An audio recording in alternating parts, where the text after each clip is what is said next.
This time, things will be different. A line so many of us that have been addicted have used time and time again.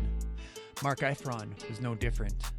As a man now in long-term recovery, Marc came up in the world with a very strong work ethic, and it served him well. Vice president of an insurance company at 24 years old, cocaine fueled his fire. Until it didn't, homeless at 28 years old. Now with many years of sobriety under his belt, he joined me on the podcast and shared his valuable insights and experiences on what happened and how he pulled his way out. But before we bring him in, what's up? My name's Dan, podcaster, keynote speaker, and advocate, and this is Hard Knox Talks, your addictions podcast. If you're interested in fostering productive conversations about substance use in your community, organization, or event, reach out to us at daniel@hardknoxtalks.com to learn more about our public speaking and on-stage live podcast productions. And with that, let's get into my conversation with Marc Effron. This is Hard Knox Talks. This episode originally aired April 17th, 2024. What's up, Marc? How are you? I'm great, man. How you doing? I'm doing well. It's a beautiful Friday morning up here in Saskatchewan. I'm sure it's sunny and beautiful down there in South Florida. Am I wrong? Oh, no, you're not. Not a cloud in the sky here in Fort Lauderdale. Awesome. So Yeah. I'm glad your team reached out to me a little while ago. We had a chance to chat a little while ago too. And I got a great vibe when we had our conversation last. So before we get into it though, is there anything that you'd like to kick us off with? Anything like you'd like to say? Yeah, I mean, look, I'm honored to be here. Definitely had the same vibe with you. I think the mission is very much the same. It's about having a healthier, safer, more open environment to have conversation about, the topics we're going to talk about today. So I'm properly motivated. I'm happy to be here, man. Awesome. Well, let's jump in. Why don't you start off telling us a little bit about how your own journey got started with substance use? Was this something that you were born into? So, I didn't grow up with a raging mother or father that were, blatantly alcoholic or drunk or drug addicts. It wasn't blatant. Mm-hmm. But I'm 47 years old, so I was born in 1976 in a small town in Boston. And in 1978, there was a massive blizzard that blew through the Northeast. They called it the Blizzard of 78. And long story short, my parents had a party, and I was two. And when I was found upstairs, I had pulled out all of my mother's dresser drawers, climbed to the top of her dresser, and ripped open a bag of her cocaine. Whoa. And, that was, although I don't remember it, I fact checked it.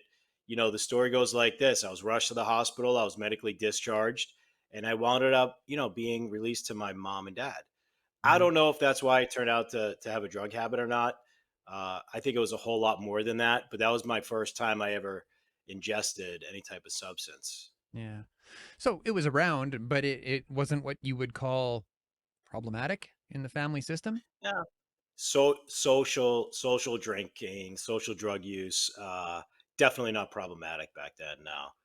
I honestly, that just seems so foreign to me that someone can have a big bag of cocaine in their drawer and just not like snort it until everything's gone. Well, late 70s, early 80s. It was that was kind of the era, and that's what they did. They did Quaaludes, they did cocaine, and during this blizzard, there was a lot of people there. Yeah. I don't remember seeing drugs in my home after. Clearly I don't remember that because I was two and I'm a father. I have little kids. I could never imagine one of my boys, Maven or Max, putting them into that situation. Yeah. Even medication today, if I get sick, like over the counter type stuff, like that stuff's double, triple check. That's way top shelf. Yeah. But no, man, my real first drink was I was about 8 years old, and I'll never forget it. I was home early from school one day. Again, living outside Boston in this small town called Swampscott. And we had a liquor cabinet that was built into the wall, and you'd open up the cabinet and there were all these bottles in there. I had no idea what they were, but I went for the one that had a purple velvety bag with some gold writing on it. And, I'm sure you know what that was, and your listeners do too. And I cracked that open. I don't know why. I took a sip of it, and the warmth came down my throat and into my belly, and I instantly felt relief. And at that time, my parents were separated, going through a divorce. So, it was very like, what's going on? I'm not love type of feeling inside, as an 8-year-old. I, Hmm. I remember that feeling, but I also remember in an instant the feeling being gone. I'm home. And so that was my first drink, man. And I wound up taking the bottle and I went out back into the bushes and, I had a party solo dolo just by myself. At 8 years And old. that's how I got started at 8 years old. Yeah. That was my first drink. So what was it like? What was it like after that? Was it like the switch had flipped and your life became all about it right away, or was this something that you could just like turn to when things got dark? I mean, at 8 years old, I mean, I don't even know how you would distinguish that, but No, it wasn't like that. It was well, right after that I got really sick. And I mm. said I would never do that again. Uh-huh. Until, until you have like it's no different now in sobriety, but and I don't want to like go back and forth like early days nowadays, but looking back, separation from the alcohol, went with my dad, they were separated. The feelings coming home were empty. I knew that instantly if I took a sip of something, I would feel relief. Like I Mm-hmm. knew that intuitively, Mm-hmm. even at that age. So yeah, it was drinking in between, but I was an athlete. So and I was pretty good at a young age. And so from like 8 until 16, like that pocket of time, it was never an uncontrollable drinking situation for me, but I always knew where to go find it if I wanted some sort of, emotional release. I Mm-hmm. leaned on alcohol because it was there. But I wasn't drinking alcoholically, Yeah. looking back. Yeah. But if it wasn't for sports, man, who knows? Because I had to show up and I got to show up back then. I played baseball and basketball and I was really good at it. Mm-hmm. And I always thought that I was going to become a pro ball player. That was my plan. So, you would back then it was like Guns N' Roses, Van Halen, Yeah. Yeah. ACDC, and so Run DMC. I listened to all of it because I didn't really know. I didn't have an identity. The Mm-hmm. only thing that I knew was that I was a really good athlete. And if it wasn't for my coaches and my teammates back then, I don't know really what would have happened. Yeah.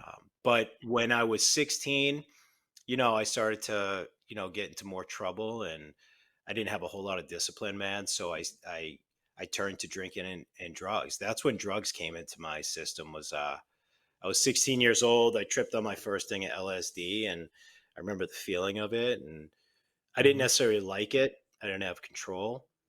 But that was the first domino for me Mm-hmm. was like, wow, okay. I don't have a whole lot of discipline except when it comes to sports. I'm not a great student.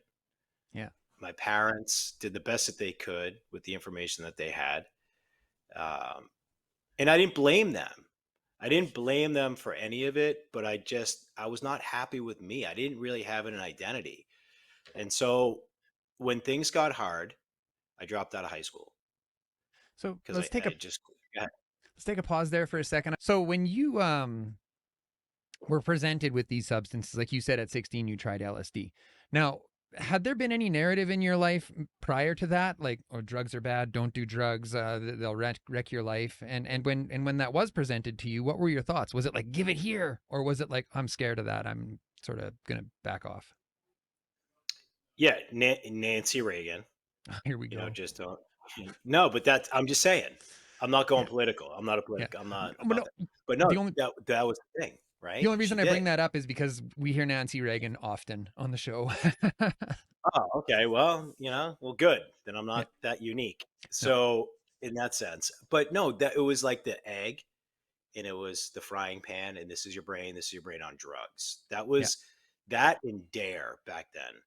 So there wasn't a lot of information. There was a commercial that I didn't really fully understand because my parents didn't sit me down like I do my kids now and say, hey, listen, this is what alcohol is. This is what drugs are. This is the different Mm-hmm. types of drugs. This is the in forms that it could come. Don't eat this brownie. Like I'm educating my kids Mm-hmm. where I didn't have that education. So when it did show up, it was like, all right, so what is this? What's it going to do to me? How am I going to feel? For how long? Hmm. But I still did it because I wanted to be a part of, and I'm not going to call it peer pressure because that's not really what it was, but I wanted to be a part of. Like my boys were doing it, I wanted to do it. They did Yeah. this thing called the disco biscuit. I wanted to try a disco biscuit. So I did Yeah. it. There were certain drugs that I did that I didn't necessarily like the output in my body. I like how I feel, but there was Yeah. one drug in particular that I became a victim to, man. Yeah. Like it owned me in every part of my fiber, and that Yeah. was cocaine. Yeah. So How old were go you ahead. when you hit that? I was 16. I was Mm. 16. It was all the same year. It was I got kicked out of my dad's house, and I had serious issues, man. Like I said, I wanted to be a pro baseball player, and I was Hmm. really good at it. And when my position got taken down here, I was in Florida, from a kid who was just much better than me. My Hmm. self esteem dropped, and I really just didn't give a shit about much. And I was looking and seeking validation Hmm. from people, situations, girls, Hmm. sex. I was looking anything that was going to make me feel loved as I understood love back then. And for me back then, love meant hold me and have sex with me. Yeah. And that's all kidding aside, because that's another topic, that I don't think a lot of people talk about is their self esteem and the things that they would do to validate themselves, Yeah. right, wrong, or indifferent. Yeah. So yeah, I had a lot of sex and I did a lot of drugs, and eventually I just dropped out of high school at 16, the end of my sophomore year, going into my junior year. What did mom and dad have to say? So back then, my father was remarried with another family, and he chose that other family, and that's okay because I got a good relationship with my dad today. My Yeah. mom is I'm always going to be her little baby, so she was, she wished more for me, but it was what it was. And I'll tell you what, like I wouldn't change a part of my story, man. Yeah. None of it. Even that 2 years old, 8 years old, being a young teen, experimenting with drugs and sex and having my heart broken a bunch of times, like none of it would I change because Yeah. all those little moments brought me into my adulthood, which that's where the real problems began. Yeah. Because, you know, all of us today as adults, we have this inner child inside of us, and I'm still constantly working on it. I've done a lot of work on it, of Hmm. healing it, but we grow up as adolescents, and the brokenness, if not looked at and really you don't really dig down deep on that brokenness as an adolescent, you bring that into your teenage and then your adult years, and then we wonder why we become a mess. Hmm. And then we get married and we don't want to address those things, so it's all tied. So when I was in my 20s, I started making money, like the lack of degree didn't much matter. Hmm. I got around a bunch of guys. They taught me finance, they taught me sales and marketing, and they gave me an education that I couldn't have gotten in school or college. Hmm. And I got licensed and I started wearing a suit, and I thought I was sophisticated, and I started making money. And then by the time I was 24, I was the vice president of an insurance company here in the United States.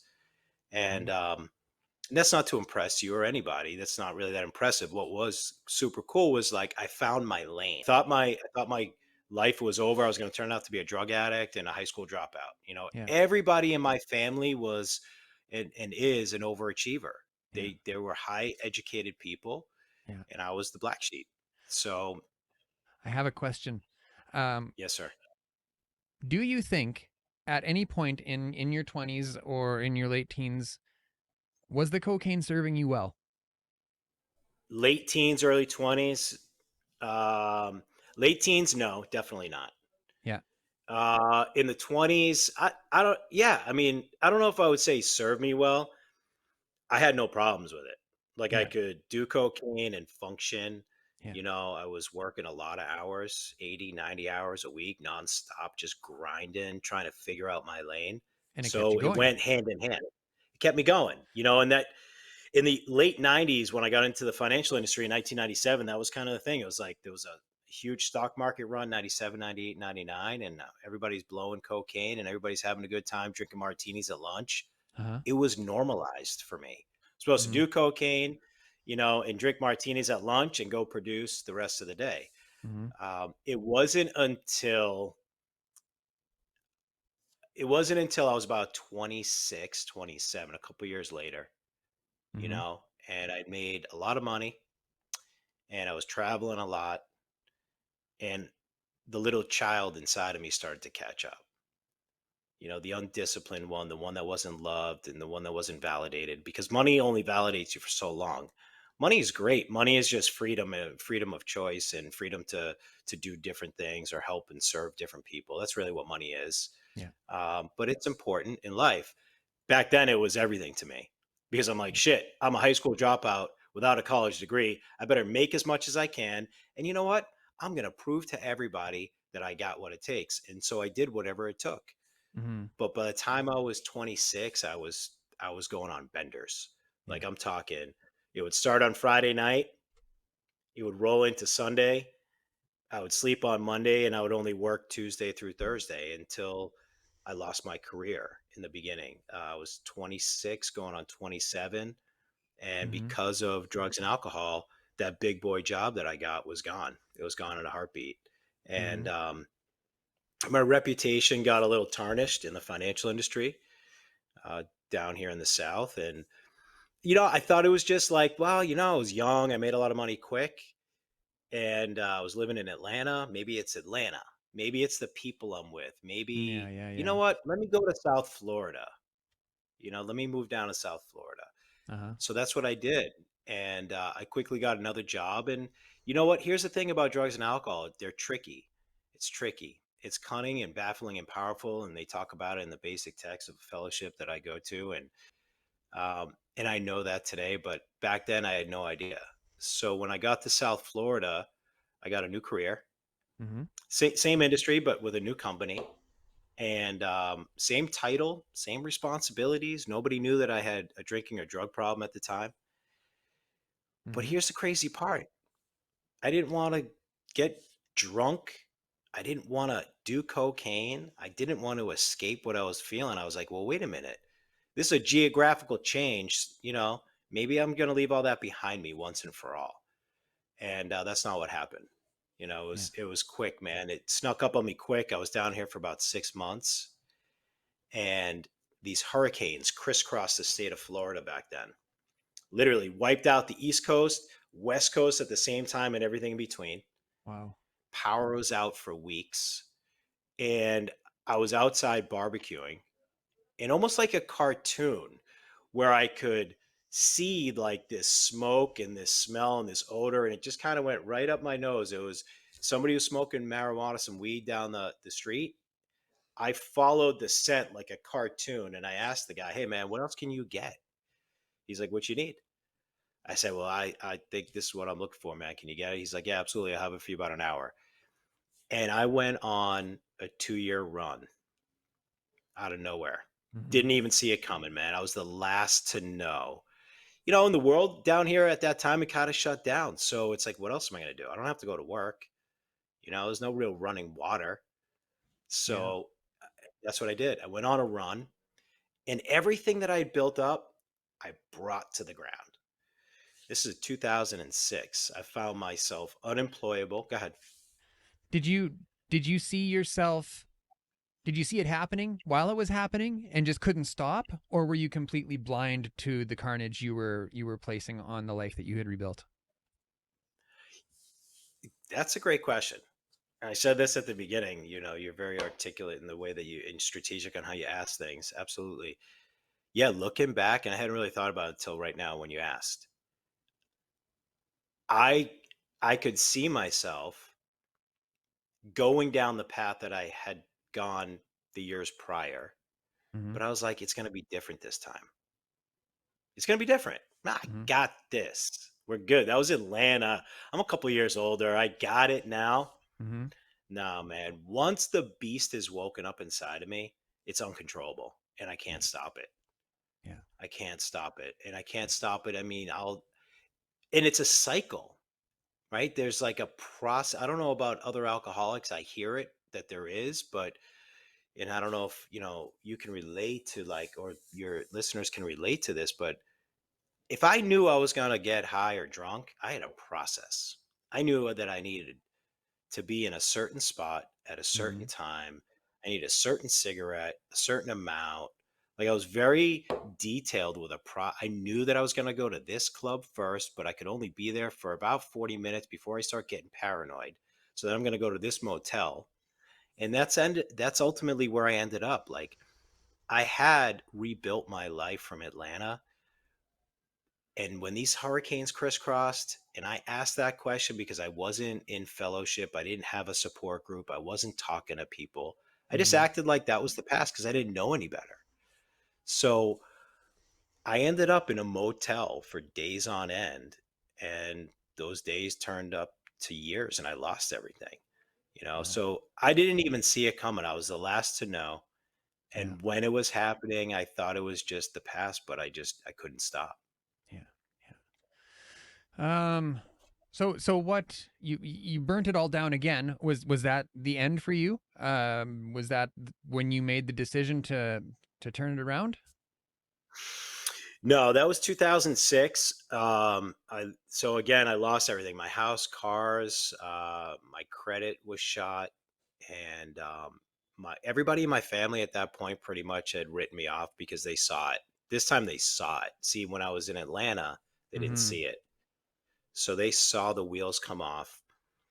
They tried to do some interventions on me, and I wasn't ready. I tried to go to treatment, drug and alcohol treatment in 2006, and I went.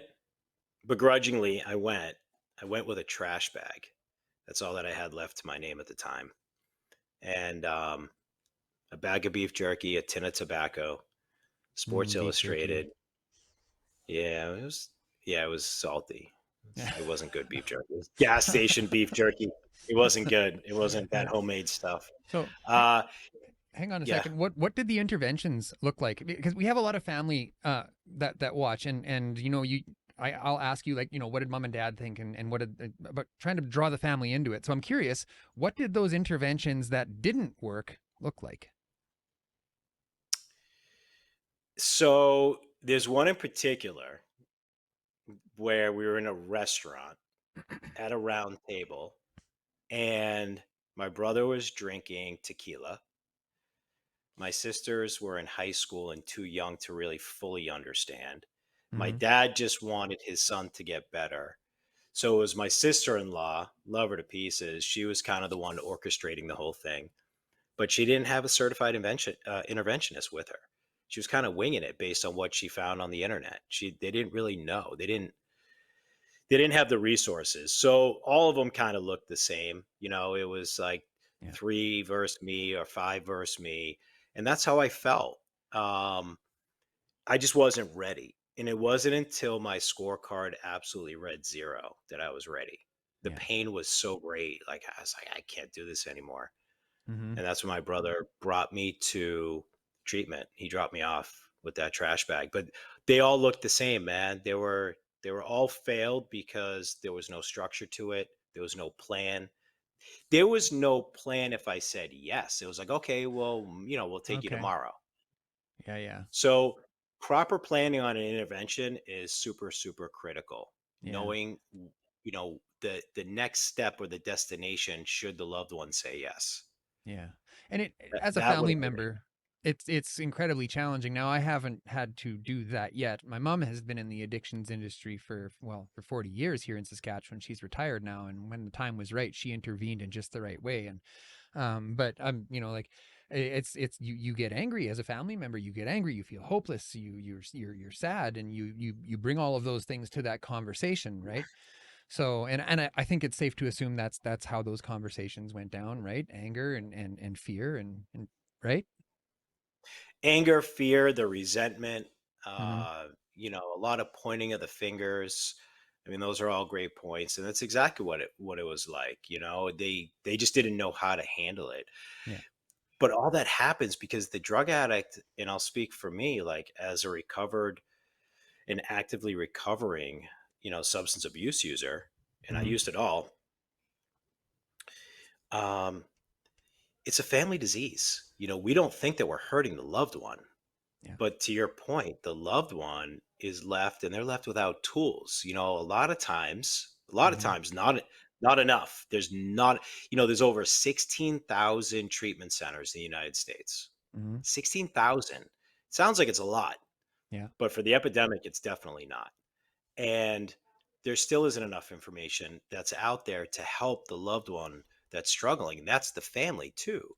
A lot of times, people will get recovered and they go to a fellowship, they go to some sort of AA 12-step based program, or some sort of recovery through their church, whatever it may be. And then the family is still left broken and not healed.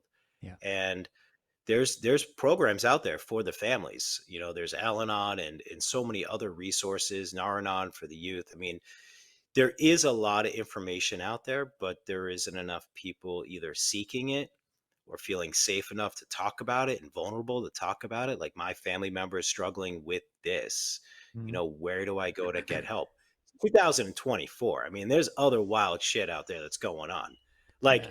for me, the drug addict and the alcoholic, compared to the laundry list of craziness that's it going on in our world, and not from a judgmental place, but just from there's a lot of wild stuff going on.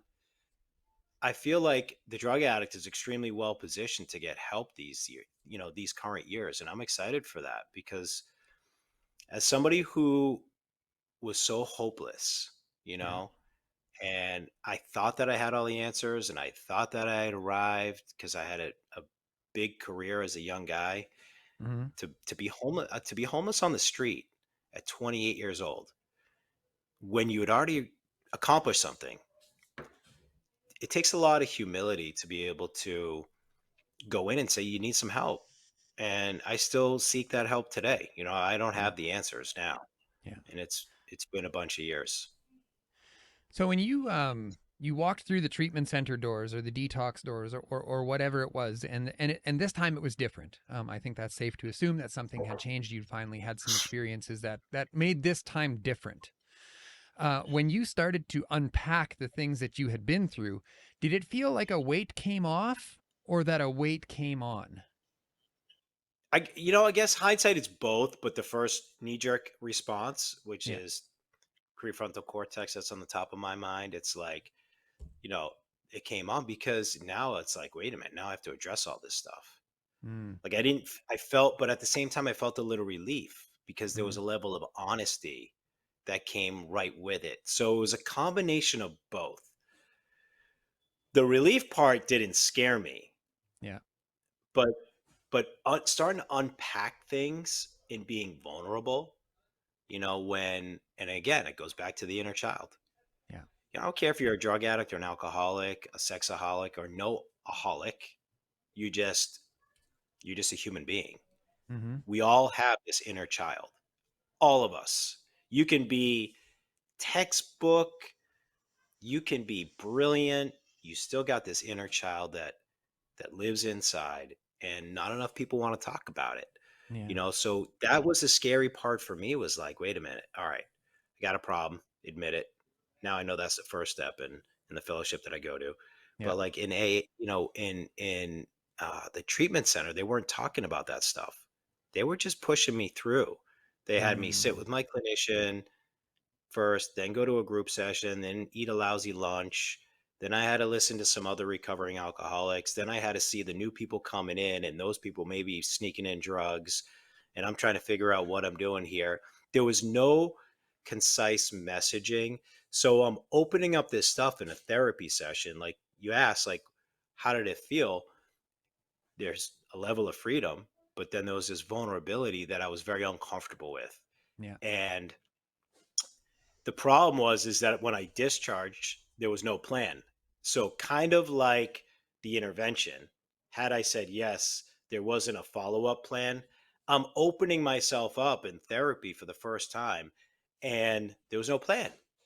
Mm-hmm. So I was left raw and vulnerable when I left that treatment center, and that wasn't the first time I got and stayed sober. Mm-hmm. So I went back out after the first treatment center I went Like right to. off I the hop? stayed I put a couple months together. I got a sponsor, and I started doing a little bit of step work that lasted for a few months. And I was like, well, wait a minute, I got to get vulnerable with somebody else. Now, too many people know my stuff. I'm not safe. And I started to feel raw. I started Mm. to feel open Mm. and not loved. You know, it was like bringing up a lot of shame, is really Yeah. what it was. Yeah. And so I drank over it. I drank over it. I numbed the feelings. Not going back to cocaine. Not doing that. Yeah. Not going to the strip clubs. I'm Not going to okay. do that. Yeah. I'm good. Not going to go to the seedy motel. I'm not doing it. Mm. But I'm going to have a drink because I don't want to feel what I'm feeling. Mm. And that led back to cocaine. That led back to the motels. That led to me getting arrested for some super alcohol that you smoke in a pipe. Oh, And yeah, super but duper. the point is, like, yeah, and I'm not like a big war story guy. I kind of like to touch on it, just to, Yeah. like, that was like progressive for me, like things that I had never done before. Like, this disease of addiction is progressive if Mm-hmm. left not treated. So I found myself doing drugs that I'd never really done before and getting into trouble, and I wound up getting arrested. And I went to jail, not for very long. It was just, it was basically a hold. And when I got released, I went right back to that super alcohol that you smoke, like, instantly. Like, Mm. the consequence of getting arrested, I just got a lawyer. He got me off, and that was it. So I kept going until April 3rd, 2008. Mm. And my scorecard officially read zero. Mm. And I had no more answers. And I knew that I was either going to die, go to jail for a really long time. And, I'm pretty tough, but I don't really think that I would do well in jail for very Not jail long. tough.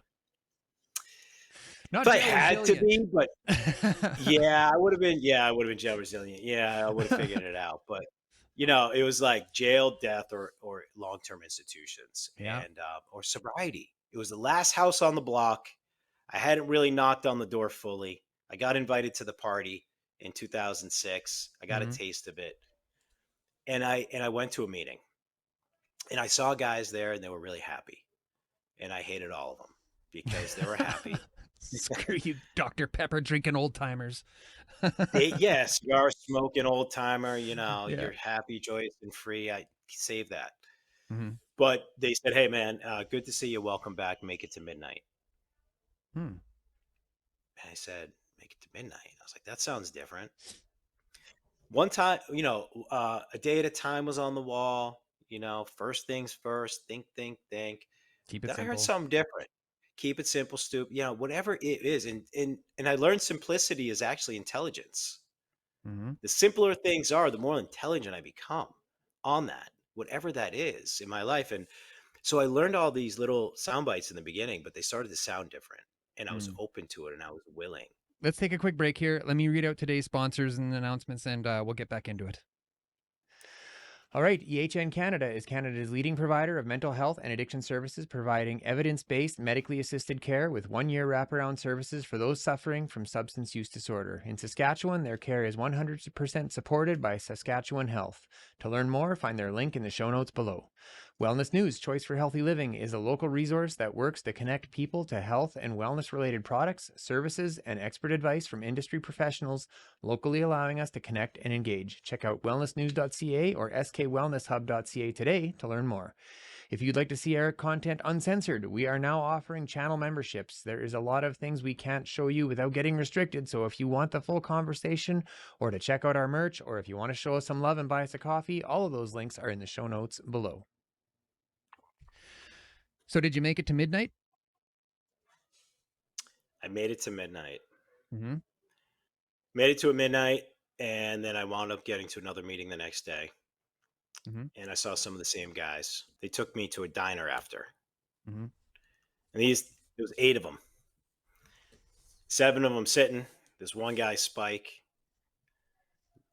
Remember the Tasmanian Devil I do. cartoon? He was. I think I was him for a This little was, while, actually. yeah. Yeah. I think we all were. I definitely was. I don't want to speak for anybody else, but I think, like, when you are active in addiction, you just spin around Yeah. and you whirl around your family. You touched on that, and the people Hmm. that love you. And we actually do hurt more people than just ourselves. But I was sitting at this diner, and this one guy was just running around, just like a wild dude, like happy. Couldn't stand him. Very loud, from New York. Just there was nothing peaceful about this guy.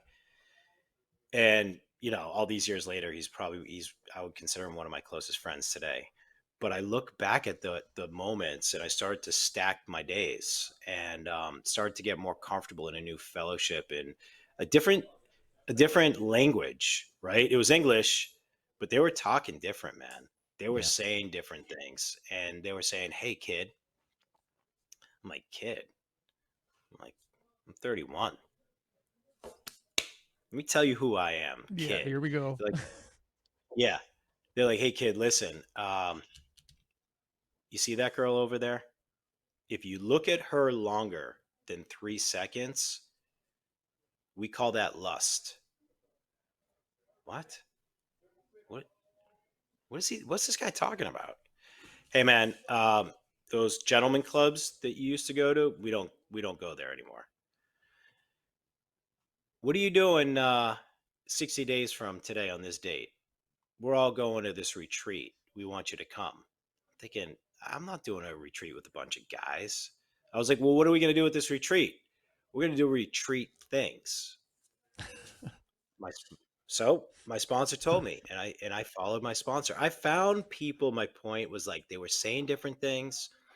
They were living a life that it was physically sober. Hmm. They emotionally seemed stable. They thought different. And you know what? Not one of them judged me. Not one of them wanted to know what I did for a living. They didn't want to know my past. They didn't want to know how much money I made, what type of car I was driving or not driving at that time. Hmm. They were repossessed, so I wasn't driving anything. And I was bumming rides off people. So, like, I look back at the beginning, and I was just open and willing, man, to receive some information. And yeah, so I did make it to midnight. I made it to midnight ever since April 3rd, 2008, one day at a Mm, time. awesome. So Yeah. when did you start buying into it? I mean, you were just mentioning how you were thinking like these guys are crazy and I'll show you who's a kid and all of the things. When did your thinking start changing and what did that look like? Man, there's so many moments. There's like layers to it. I Yeah, think yeah. the right, because there's so many moments. I think it was when I sat with my sponsor, Harry, same guy who had taken a meeting into that treatment center in 2006, a couple Hmm. years before. And he would meet me early at a meeting, and he would meet me after and stay with me after. He would have me at his house on Wednesdays at 7 o'clock, and he would go through the big book of Alcoholics Anonymous with me, page Hmm. by page, with a pen and a highlighter, and he would make me underline things, and he would pause and explain it. The only book until I got sober that I'd ever completed cover to cover multiple times was the basic text, the AA big book, and the 12 and 12. Yeah. Being a high school dropout, I wasn't a high educated guy. So I had like this man. When did I buy in? It was like when somebody invested in me and they didn't want anything from me, nothing except to see me recover. And so Harry introduced me to another guy, Armin, and another guy, John, and the list went on. And I got involved in this fellowship, and they started to show me what it looked like to be of service.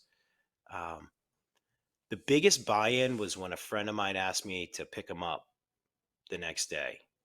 Hey, Mark, you available tomorrow? Like, yeah, I'm not working. What do you got going on? Because I was just watching Oprah. I was looking for jobs and going to AA meetings and watching Oprah. Those Hmm. are the three things on my bucket list back then. He's like, hey, yeah, literally. He's like, I gotta go drop this car off. Could you pick me up tomorrow? I said, well, I gotta borrow a car, but yeah, I can do that. He sent me a text in the morning, and it was a 2.5 hour drive to pick him up. And I didn't back out. Hmm. I was willing to go show up, and I spent 2.5 hours there by myself and 2.5 hours back with this guy. I was so new in recovery, but I was happy to be of service to somebody else besides myself. Hmm. And I listened to this guy. that guy is still in my life today. So I bought in when people started to ask me to show up and be of service, but also when they started investing in me and showing me like, hey, there's another way of living. But you gotta have to do work. You gotta go through this book. You gotta look at your own defects, and you gotta look at your behaviors. You gotta look at the people you wronged, and then you gotta go take responsibility for that. Yeah. Recovery is, there's so much to recovery. There's only, I was taught that there's, in that first step, there's a truth and a fact. And the truth is that I'm powerless to the day I die. I got enough evidence, of active addiction that I'm powerless over alcohol and drugs. I'm powerless today and I'll be powerless to the day I die. But the fact that my life was unmanageable, that just means like that can and will change. And I can say today, 16 years later, it has changed. And if Yeah. I'm not maintaining that spiritual work, I can quickly go back to that active alcoholic. But it's going to happen in different forms today. I'm not going to go Mhm. straight to the drink. Yeah. It's going to come in the form of many Work, things: social media, work, whatever. social media, Yeah. sex, pornography, Yeah. looking at websites, just looking at things that I shouldn't be looking at because they're not healthy for my mind. Yeah. People will eat an enriched healthy diet, they'll work out. Um, what are people doing, including myself, to feed healthy thoughts to my mind? And it's all proximity. It's who I'm surrounding myself with, what I'm choosing to listen to. So, you asked me a question about when did I buy in. That lesson has served me really well because I don't want to just get sober and stop drinking and then maybe do okay in life. Like, wait a minute. God chose me to Yeah. get sober. Yeah. That's a that's a powerful thought for me. I'm all You know, about the mind today. that's interesting, and I've been coming to this realization myself over these past months. And you see people on social media saying like, "Oh, getting sober was the best thing I ever did," and I get it, but lately I've started to question myself, like if getting sober is the best thing I ever do, I feel like that's like a waste of sobriety. You know what I mean? Yeah, I do. Yeah. And a lot of people get sober and then they live in the rooms, Yeah, yeah. That's what or I they mean. stop, or they, yeah, or they stop going to the rooms altogether. It's tough, man. AA, NA, whatever it's very judgmental. Yeah. I wouldn't have gotten sober without it. I haven't gotten away from it, but there's no better. Like, I don't think I'm better or worse than any human being. I really don't. I really, Yeah. really, really don't. I know how sick I still am. Like, Mm-hmm. I need to do work on me. But at the same time, one life. I finally got to this place. This is where I'm at. Yeah. One life, 24 hours to live it, maybe. What am I going to do with my time? Yeah. And if I'm allowing things to occupy my time that don't serve me, that's on me. If Mm-hmm. I engage in conversations that don't serve me or make me better so I can show, perfect example. If I'm not maintaining my emotional sobriety, the way that I got to you and you and I had a call, you probably wouldn't want to have a conversation. Mm-hmm. And maybe from this conversation, you and I together collaborating can help somebody else or another family member. So that's the way that I look at it. It's like, all right. And it's tough because a lot of people don't understand that. A lot of people are judgmental. Yeah. And I'll tell you what I tell my son last night at 10 o'clock when he's in tears because he Yeah. lost his soccer game. Mm. Big soccer game. My son Maven, and I have two boys, Maven and Max. Maven is my sobriety baby. Yeah. Again, I thought I was gonna die in that motel room 16 years ago. To be a father, to be entrusted, to have a wife, to be a husband, all blessings. But when you're sitting one on one with your son and he's crying and he feels like he let you down, keeping in mind how I told you I was raised, right? Yeah. I kept a lot of the war stories out because there was a lot of drama. Doesn't matter, but there Yeah. was. My dad was never around. My father wasn't saying what I said to Maven last night was, buddy, I love you. I don't care if you score a goal. I don't Mm-hmm. care about your grades in school. I care about your head and your heart and that you feel safe to have a conversation with your dad. And 100%. a lot of times, human beings, when we're interacting, we don't give each other space to feel safe, especially in relationships. Yeah. You know, husbands, wives, husbands, wives, whatever the marriage may be or relationship may be, we don't give each other space to step in and have that safe conversation. But I Hmm. was able to step in and do that last night and have a conversation about limitations with my son, because what was happening was he didn't show up the best version of himself. And the reason he didn't show up the best version of himself was because he had limitations. He went in a little bit scared. He's lost to this team before. He's told himself a story Yeah. that he's not good enough to beat them. So, you know what? I'm going to try, but what's the point? I think that's the story he was telling himself. Back to what I was saying earlier, which is we all have this inner child that we take into our adult life. It's all framework, it's a whole setup. Yeah. Yeah. So I want to smash that. Sobriety, being sober, seeking information, following men that came before me. They taught me to look at this type of stuff. So I told Maeve, I go, Maeve, every human being puts limitations on themselves until they learn that they don't have to. I said, you're 12. When you're 13, you'll smash it. 14, 15. If I can, I'm just going to help you smash it and open up the ceiling so you don't have a limitation. I just want his brain to think like that. When we first get sober, it's not about that. It's not about thinking like that. But once we have a little bit of time and a little bit of success had, or perhaps that I've had, we owe it to other people to get out there and serve.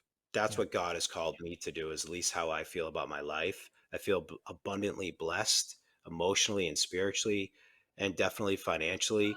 But I feel called to serve other human beings. And however that message is going to get out there, I'm all Yeah. for it. So looking back, now that you've done, and this might be a little bit about personal growth and that inner child work and things like that, but looking back, what were you running from? From the first time you got high to the time you finally stepped away from it, what was chasing you down that dark hallway? I don't think I was running away from anything. I think I was running to something. Mm. I think Mm-hmm. I was running to, like I said earlier, to try to seek that validation and that safety and that comfort of like it's okay, Mm-hmm. because I didn't have that. I didn't, I think when I was a baby, my mom probably changed my diapers and gave me bottles. She likes to remind me that she did love me. Mm-hmm. She did love me. She tells me that, but I don't remember feeling that love. So I think I was running to something or someone versus running away. Mm. I think that's the best way to describe that feeling. So you weren't trying to escape. You were searching. You were looking. I was searching and looking. The times that I was trying to escape, maybe it was a feeling, right, Mm-hmm. of brokenness. But again, I was just looking to fill that with a void. And I did that really well with sex Mm. and money. Like those are my two vices for a long time. I didn't, every woman in my life, and I'll say it a second time, every woman in my life has cheated on me. Mm. So what do you think that would tell somebody about relationships? That you can't trust your partner, you're going to get cheated on. And that's a really hard thing, especially for a guy to accept, like, well, wait a minute, every single woman in my life has cheated on me. What is that going to tell me about the next relationship that I'm in? How am I going to trust? How am I going to be vulnerable? Tells you that love is That's a dangerous. It's not safe. Love is dangerous. It's not safe. And like I said, I was seeking safety. So a lot of Yeah. times, and looking back, I didn't know what a healthy relationship looked like. And again, another blessing of sobriety. It's like the first person that you got to be able to love is yourself Mm-hmm. before you can love anybody else. I used to hear that and be like, that's such a crock of shit. What are you talking about? No, I can love somebody. I don't need to love or like everything about me. Have you seen her? I love her. Mm. And there were plenty of different hers. Yeah. So yeah, man, like these, looking back at the beginning part of sobriety and where I am today, there's just a tremendous amount of healing. And I don't want to chase today or seek or run to something. Today, my solution is I go vertical before I go horizontal. Hmm. I go through prayer Mm-hmm. I get out of me. Sometimes it's long, sometimes it's detailed, sometimes it's so specific, like specific prayers like, God, please bless my life so big I need to grow into it. Put people in my Mm. life that I can serve. Sometimes it sounds like that. And that's exactly what I got. It didn't all come like a tidal wave. It's not like I got sober and everything got great. I got sober and the shit hit the fan, is really what happened. Yeah, that's the truth, man. That is the truth. I didn't But have my first suicidal thought till I was 9 months sober. yeah, I can relate to those thoughts too. Yeah, You yeah. know, I mean, I think that's a good point. It's like when I pray that prayer, it's not about stuff. It's like, bless my life so big I need to grow into it. It's like that limiting belief. Bless my life so big I need to grow into it. Remove any limitations that I put on myself as a human being. Mm-hmm. Where did those all come from? Past experiences. Where's most of that from? My inner child. Bless my life so big I need to grow into it. There's so many different meanings. Maybe somebody listening can think about an area of their life that they want to grow that has nothing to do with the worldly clamors, nothing shiny, not about money, just about growing spiritually. Listen, I'm a Jewish kid from outside Boston who's a Mm-hmm. practicing Christian. I have the Lord in my life today. I have no idea how that even happened. I'm so grateful it did. I'm wide open to support anybody and anything, but like for what I believe and what we believe in my home, to go from the drug addict, homeless on the street, to be willing to accept the Lord in his life, no better, no worse. That's a huge shift. That didn't happen because I woke up one day and say, I got this. It was like I needed to follow men that came before me, and that's exactly what I did. Mm-hmm.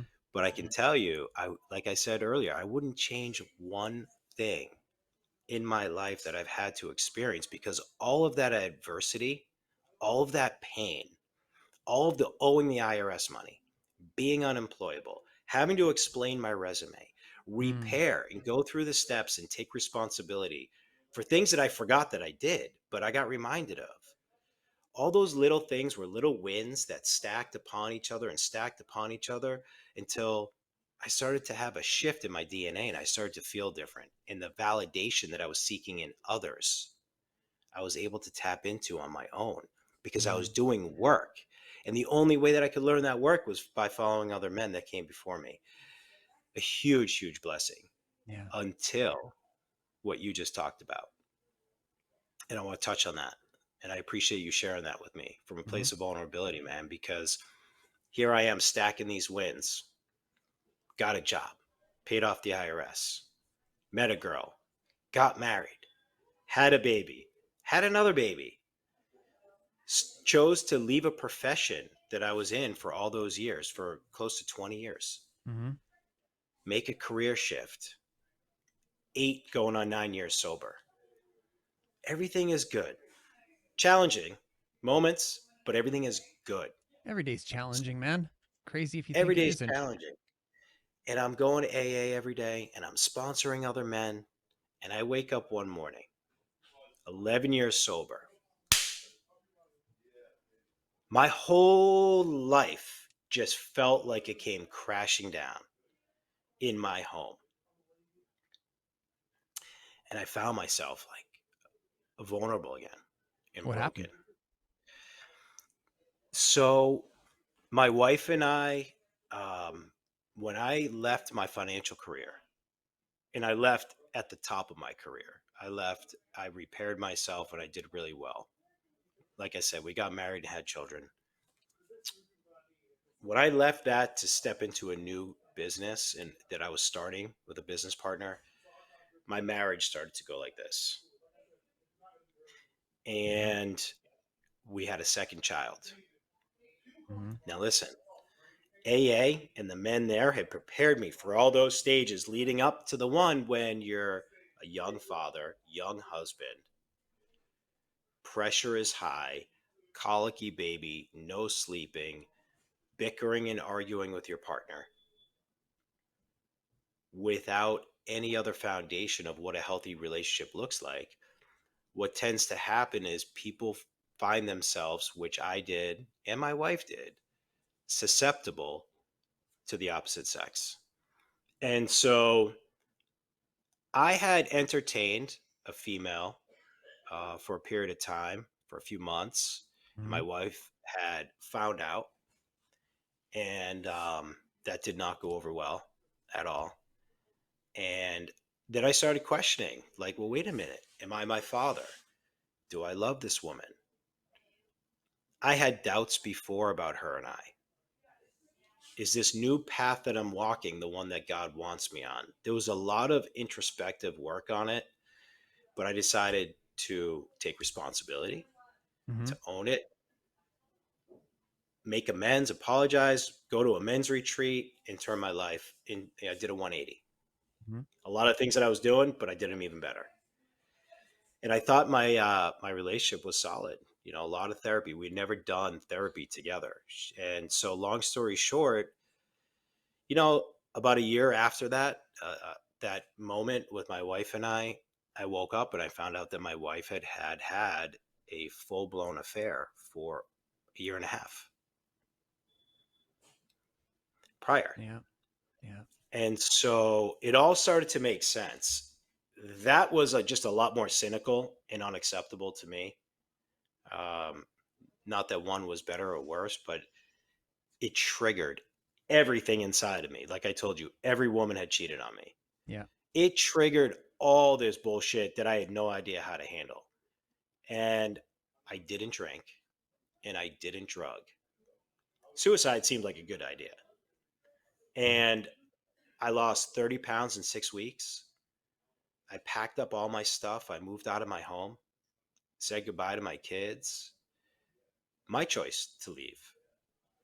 Now I'm in control. So I thought, okay, can't drink, can't get high, and I need to get some help. And that's what I did. And I stayed out of my home. I filed for divorce, and I was going down that path.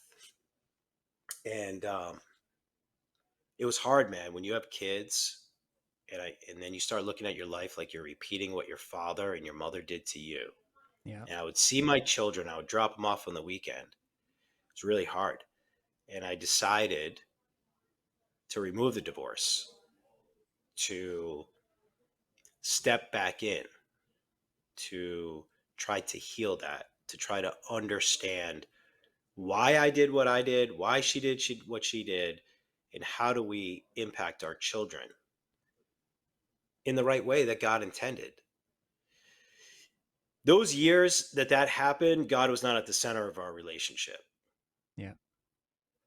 So looking back, I realized, like, there was everything happens for a reason, including that. Like, I can safely, comfortably talk about this because this is a very common topic that people do not want to talk about.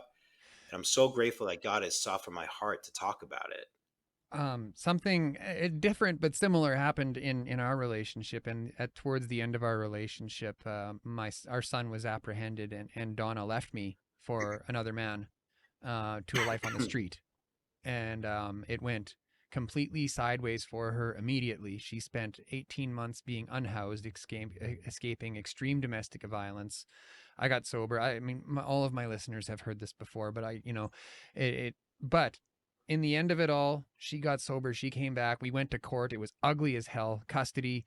But now we've been back together for over 2 years, and we're raising these kids together, and our life is beautiful. We just bought a home together. So I hear what you're So, saying. and it can happen, and there's Yeah. healing that can happen, and it takes time. And Yeah. it's like, but what are we doing here? Yeah. Like, what else are we doing here? Everybody, everybody wants to be on this thing, and they Mm. want to scroll and click and get views and do this and get comments. And I play that game too for my business. Like, I get it. One life, 24 hours. Mm. People, if you believe in God, which I do, he either is or he isn't. I Yeah. choose that he is, and I choose that he's going to put people in my life that are going to challenge me, that are going to make me better. But I get to be a powerful example. My kids, my oldest son, you see a couple pictures behind me. My oldest son, he knew what happened. He knew what mommy did. He knew what daddy did. Mm-hmm. We had to go work on that. That was the worst shame that I'd ever felt, more than anything that I had ever felt before, because he didn't choose that. I put that on him. My wife put that on him. And Mm-hmm. that's the other part of sobriety. It's like, look, I like to have fun. You know, I am a business guy, but I also I'm a big AA guy. I like to put my hat on backwards. I like to be at the soccer fields with my kids. I like to Mm-hmm. drop the fuck bomb every once in a while. Like, I'm sometimes politically not correct. I'm pretty easygoing, but for the most part, I'm very disciplined. No, I am. I am. I'm very disciplined, but easygoing, if that makes sense. Yeah, yeah. But I say all that because it's like, I get to be me, authentically me. Mm-hmm. And I used to hear people talk about it. They're like, I know exactly who I am, and I'm so comfortable in my skin, and what other people think about me is none of my business. I'm like, yeah, right. Like, you're Yeah. totally concerned with other people. I finally have found or tapped into the beginning stages of that. And that is a new freedom. And they talk about that. They say you're going to Mm-hmm. find a new freedom and a new happiness. And Yeah. there's layers to that also.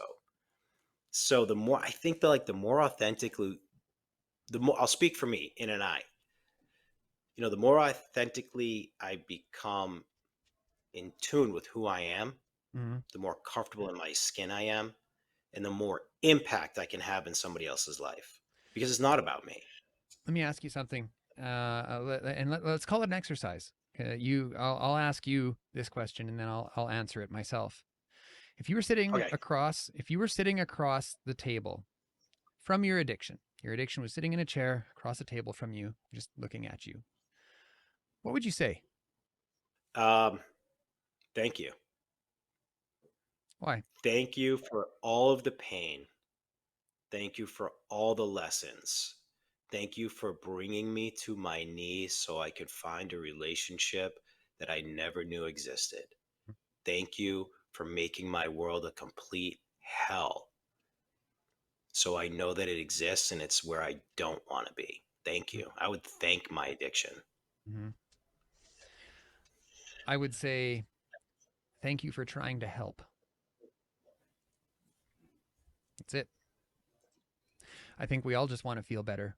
And I think that that's what causes a whole bunch of pain in this world, is that we are all just seeking a way to be okay. Amen to that, brother. So where can people find you, man? So you can find me on Instagram at Marc, M-A-R-C, Effron, Effron. You can find me at my corporation, or one of that works within healthcare and behavioral health, which is www.legacyhealing.com. We're a behavioral health company. We span from Los Angeles, California to South Florida, all the way up to the Northeast. And we help loved ones seek a better way from substance abuse, mental health, and trauma. We work intensely with families as well. And then I think those are the two best places to find me. We'll keep it simple. Is there anything that you would like to say? Anything you'd like to leave us with today? Someone out there struggling like you did, what would you say? Yeah, I mean, there's so much to say. Just to keep it simple, just ask for the help and show up. You really will be amazed before you're halfway through. And when it gets tough and it gets really, really hard, and it will. Like, if anybody says this is going to be easy, it's not. But if you have the opportunity, it's meant for you. If you've been given the blessing of just a moment break, and you hear something that sounds attractive, like, I like that, go in that direction. It's meant for you to hear it in that moment. You will not regret stepping into recovery. Thanks so much for joining me today, Marc. I think that was a great conversation. Happy to have you back sometime. Thank you. I appreciate it. Thanks. I'm honored to be here with you, man. Awesome. It's a good time. Take care, man. Thanks. Take care. Hey, if you got anything out of that, talk, please hit that like button at the bottom of the screen. If you're not yet subscribed to us on YouTube, please hit that subscribe button, turn on notifications. We're going live all the time. We have like 280 some episodes at the time of this recording. We got lots of things. We got something for everyone. So check us out. That's all I got for you today, everyone. Thanks. Take care. Say, this is Hard Knox Talks.